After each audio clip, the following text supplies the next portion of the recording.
guys, Kelly here, and I wanted to share with you my most recent reads. I usually stick to about 3 or 4 books when I do recent reads, but I have actually 6 today, so hopefully I won't talk too long. I'm going to do these in the order I read them because there are a few that I read back in February that I just hadn't been able to get around to filming yet, and then the ones that I have read so far in March. And so let's get right into it. The first one is a graphic novel. This is Buffy the Vampire Slayer, the Omnibus from Season 8, Volume 1. And so what this basically is that after the television show ended, after 7 seasons, they continued with some comics, and the comics came out in like individual volumes, but they were labeled by the seasons. So this is Season 8, so it continues where the show ended off, and instead of getting like each comic from the library, I just decided to read it through the omnibus. So there's 2 of them that are part of Season 8, so I've read this first one, and then I have the second half of the season from the library, but I just haven't finished it yet. And I ended up giving this 4 stars. I really enjoyed the way they portrayed the characters. It felt like they really kept them with their personalities and everything from the television show, and it helps that like Joss Whedon and some of the other people that were writers for the original television show were involved in the graphic novels, so like it pulls in that whole storyline and keeps with where it was going anyway in the television show. And I don't know if the 4 stars is a lot of nostalgia for me or quality, because I'm not somebody that reads a lot of comics, and especially not comics that would be kind of in this genre, but because it's Buffy, and Buffy has like a very special place in my heart. Like, Buffy was on television when I was like in high school and college, so I was the same age as the characters in Buffy when they were being aired, so it really like was following the same timeline. Obviously I wasn't fighting demons and vampires, but like I could relate to the stories going on because I was the same age as the characters, and so it just was like a part of my teenage life. I'm not a comic reader. I did not know that they continued the show in comic form, and I'm just discovering that like this year when the book Slayer came out by Kirsten White. It just came out like last month or something like that, and I heard about it and I was like, oh, that's interesting that there's a new book about Buffy, and I looked it up, and it actually takes place after this set of comics, after Season 8, so it's in the middle of the comics. And I was like, well, I can't read that book until I've read Season 8 of the comics, or I would miss something, because I have heard some people review it and say that they are kind of confused at where it's starting, that book is. So if you want to read the book Slayer, maybe you should pick up the comics. And I do like them. At least this omnibus I really enjoyed and liked to be back with those characters, and it was a lot of fun. And then we're moving on. The next one is The Bear and the Nightingale by Katherine Arden. This is an adult fantasy book. It takes place in like Russia, and like uses a lot of Russian folklore as its background. And it is about a young girl named Vasya, and she is from this like small village. They have in this small village always kind of relied on the spirits of old that like tend the hearth and take care of the stables and all that stuff. But then towards the beginning of this book, a priest from the big city comes to the town and tries to like abolish all of the worshiping or paying homage to the spirits and only focusing on Christianity. And she also has a new stepmother in this book, and her stepmother is also really like, we need to just be focusing on the Christian faith and no more of the old spirits. And so Vasya is kind of like tied between wanting to keep with the old traditions and what the town is going towards in the future. And there's a lot of magic and talk about the folklore and the spirits and all that stuff. And this is an extremely popular series right now, and I just didn't love it. I read this with a group of people, and luckily I was not the only one that didn't love it, so I feel like less of an outsider, because on Goodreads it gets such excellent reviews. And I'm not saying it's a bad book. I understand why people like it. It just wasn't my type of book. So the reason is that it isn't really like a character-driven novel, and it's not really a plot-driven novel, because a lot of times not much is happening. What it is, it's very atmospheric. So you're just like in this small town, you're in this family, and what is happening in their day-to-day lives. And like it covers a long span of time because we go from like her birth until I think she's probably around, I don't know, around 13 or 14 when the bulk of the stuff is happening. And so like we are following quite a lot of years of this family and what their childhood is like. And it just is so like immersive and environmental and really focuses on that folklore, but it just couldn't keep me gripped. Like I just wasn't really like invested. And then it gets to about like 3/4 and then like everything starts exploding and there's a lot of plot at the very end. But by then I just didn't really care anymore. So I don't know. I ended up giving it, I ended up giving it 3 stars. No, I actually, sorry, I'm wrong. I ended up giving it 2 stars because it just was not for me. I thought that maybe I could bump it up to 3 because there was stuff that happened at the end.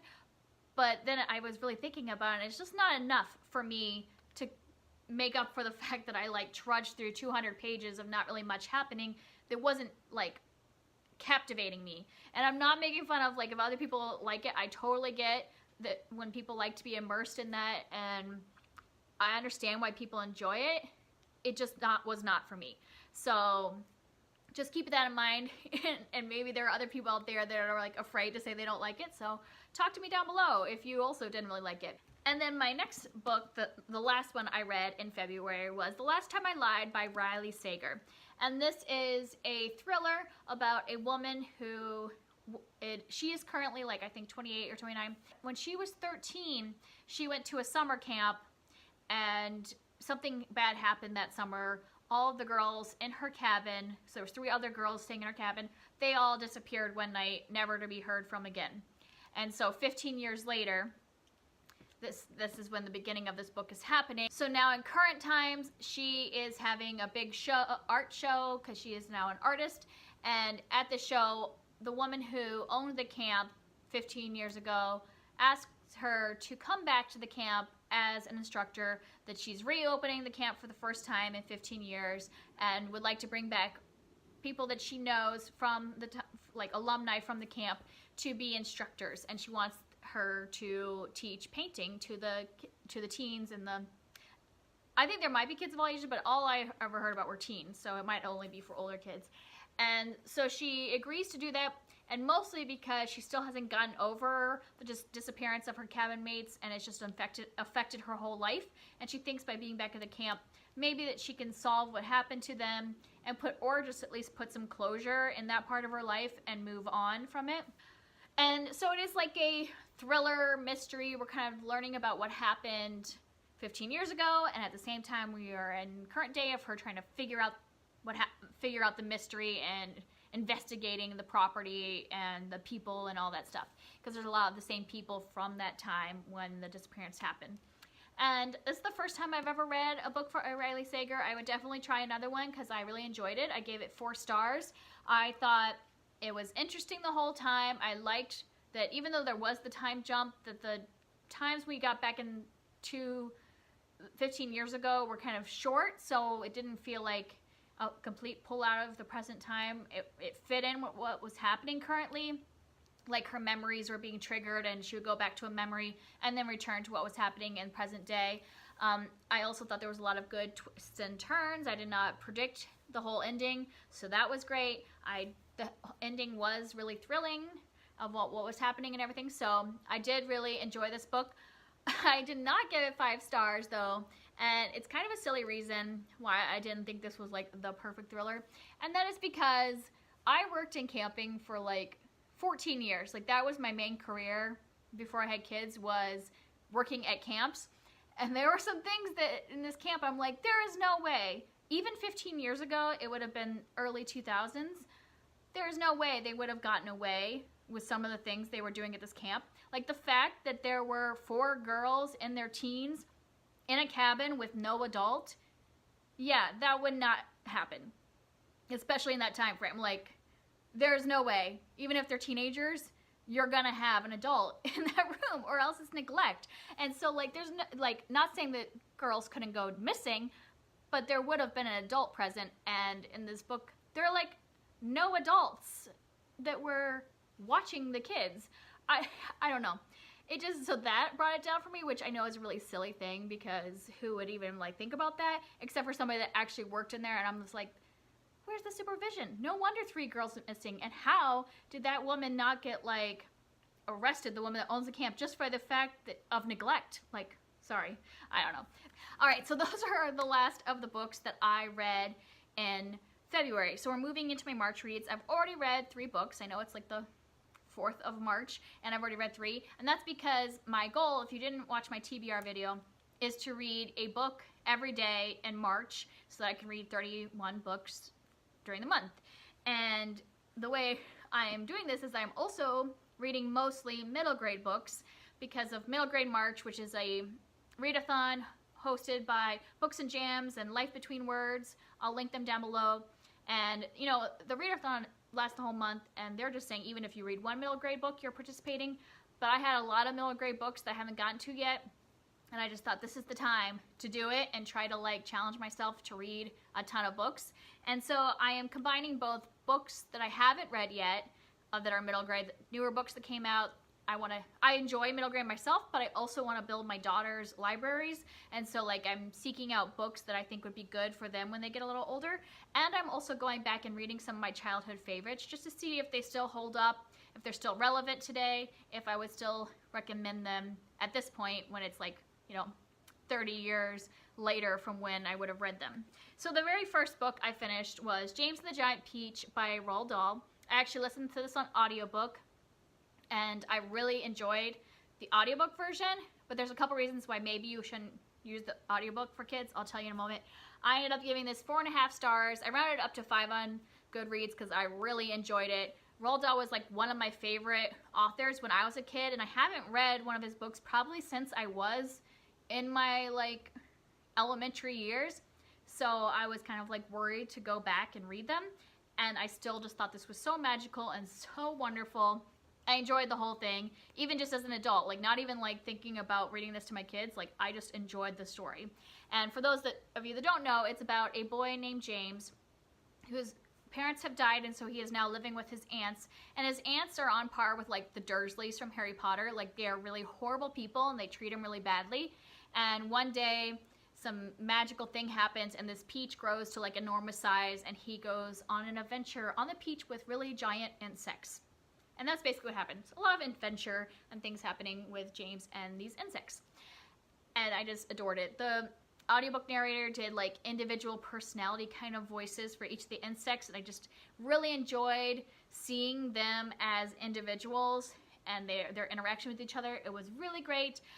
There's a lot of learning stuff in here too. Like I could see for kids, you learn about like where where grasshoppers have their ears, and like talking about like, you know, the use for each bug, like why are spiders important and all that stuff. So there's a lot of nature learning as well. And the reason I say that like maybe you shouldn't do the audiobook, if you're an adult, I would totally recommend the audiobook. I really enjoyed it, but you might not want to have the audiobook on for your kids because this was written in the 1960s. And there are several times when they use bad language, like especially the word ass is used, I think at least 4 times. So if you're listening to the audiobook, you can't really like edit that out. Where if you're reading this book personally to your kids, you could take out those words. I don't know if in the 60s ass wasn't considered a bad word.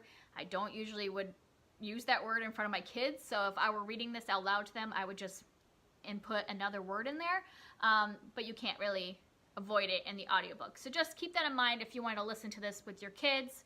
Maybe make sure they're old enough to handle profanity and you don't want them like running around saying ass probably. So that's the only thing. The other thing, there is like there is some fat shaming in this book, which if this was a modern children's book, I would definitely dock that stars because that is not appropriate. But I know this was written in the 60s, so when I read my kids this book, I would talk to them about how we do not talk bad about people's bodies and all that. So we would have that conversation. Just keep that in mind if you want for sharing with your kids. There is some profanity, and the fat shaming were not like the best things. But other than that, the story, still great. Loved it. And then the next one I read was A Tale of Two Castles by Gail, Carson, Levine. I read this for the first time. I have just like fallen in love with Gail, Carson, Levine last year. I read Fairest back in 2008, well, I guess I read 2 of hers, Fairest and The Two Princes of Bamar in last year. Loved them both, so I wanted to pick up more of her this month. And this one I just also adored. I gave it 4.5 stars, and it was amazing. So this is about a girl named Elodie, and she is from a very small town. She's pretty sheltered. She's only 12 years old, and she goes off to the big like city to become an apprentice, and her parents are sending her to be like a weaver's apprentice, but she wants to be an actor, so she wants to be an actor's apprentice. Well, she ends up not having enough money to become an apprentice and ends up being the assistant to a dragon. And the dragon is kind of like a Sherlock Holmes character. Like, the dragon's main passion is solving mysteries and deducing things, and so it's kind of got like a little mystery aspect to it. It's also a coming of age because she's like very innocent and now has to learn that when you're in the big city, you can't always trust everybody. So there's those kind of lessons of like what's on the outside does not match what's on the inside always. And you have to get to know what a person is truly to know whether you should rely on them as a friend or not. And so there's those stories. And I just really liked Elodie. I thought she was very courageous and intelligent and still had a lot of naivete. Like, there were times she would make these decisions and I was like, oh my gosh, why would you make that decision? Why would you trust this person? Why would you do this? And then I have to remember she's 12 and from a small town, she's learning. And so I did really enjoy her interactions with the dragon and the ogre.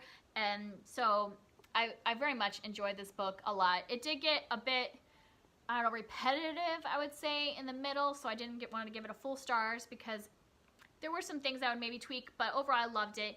Just so you know, this is for maybe a younger audience. A lot of Gail, Carson, Levine's books are more like teen or pre-teen, where I would say this one is more elementary age.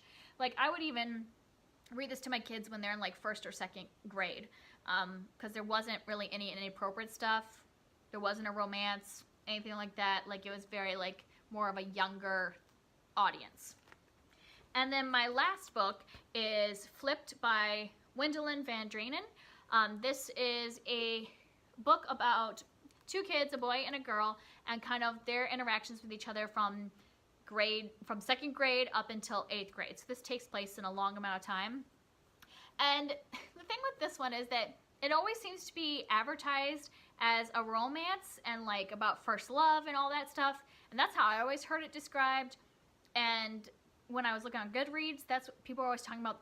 Just such a cute romance and blah, blah. And I really didn't view it as a romance. Like, yes, it's talking about how the girl, when she first meets the boy, she kind of falls for him instantly as like a 7-year-old and has this crush on him for years, and he doesn't pay attention to her. And like, then when they're in junior high, roles kind of reverse and stuff like that. Like, I understand where you're getting that it's a romance, but I just don't see it. Like, it's not really about romance to me. To me, what the book is about discovering what kind of person you want to be. It's really about growing up and learning that, like, kind of like the last book, that what's on the outside of a person doesn't necessarily match what's on the inside, and that you really have to dive deep to get to know another person and to decide what kind of person you want to be on the inside. That just because you might have good looks does not mean that you are a good person, and that you have to develop that at a young age and learn how to make good decisions and be a good neighbor and friend and all that stuff. And that's what I think it's really about. And that's the part I liked about it. I wasn't really like once I started reading it, I was like not really into the romance aspect. I was more into this whole like character growth, because you have these two, we're actually hearing from both perspectives. So one chapter will follow Bryce, and then the next chapter will follow Julie. And whenever we were in Julie's chapters, she's just an amazing character. She's very strong girl. She knows exactly who she is, yet she still has growth to happen about how she sees the world, but she knows who she is inside, and I really loved her character. And then Bryce is where we really see the character growth. Like, you know, there's a lot of times he makes really bad decisions and is not really a good friend or person, but then we see how he is like noticing that and learning along the way, and so he has a really big character growth. So overall, I really wanted to like super love this because everybody seems to love this book, but I ended up, I think, giving it 3.5 stars. I didn't dislike it, but it wasn't one of my favorites. The way it flopped back and forth between the sides made it hard because it spanned a long time. It spanned from 2nd grade to 8th grade, so that's 6 years. So we would be like in Bryce's head, and he'd be talking about 3 different years is happening in this chapter, and then we go back to Julie, so then we return 3 years, and we live those 3 years again. So that's a lot of like moving around in time and going back and forth. So that got kind of confusing at the beginning for me. And then the other thing I didn't like about this book, and I've not heard anybody else mention this, and maybe I haven't heard enough reviews, but I thought, like, I know I've seen the movie, and the movie takes place in 1950s. So at first I was like, oh, was this written in the 1950s? But no, it's written in, like, from what I can tell, it's actually written in 2001. So it is a modern day book, but there's a lot of, like, derogatory terms toward people with mental disabilities. And, like, I know that part of that was part of the growth process, but it didn't seem like enough growth was happening and enough, like, it didn't seem like the book was condemning that enough. And even, like, the adults were treating people with mental disabilities and talking about them in really bad ways, and I was just like, if this is actually from the 50s, like the movie is set, I can maybe give that a little pass, but since this was written in the 2000s, like, it really bothered me the way they talked about people, and so that turned me off several times, because it's like, it's a major theme in the book, and that whole thing just made it so I could not give it 5 stars. Like, it was, like, really bugging me. And maybe talk to me if you read this book and you viewed it differently, but it just seemed like the book did not say enough to go against that and say that they were wrong. I don't know. For me, it didn't work.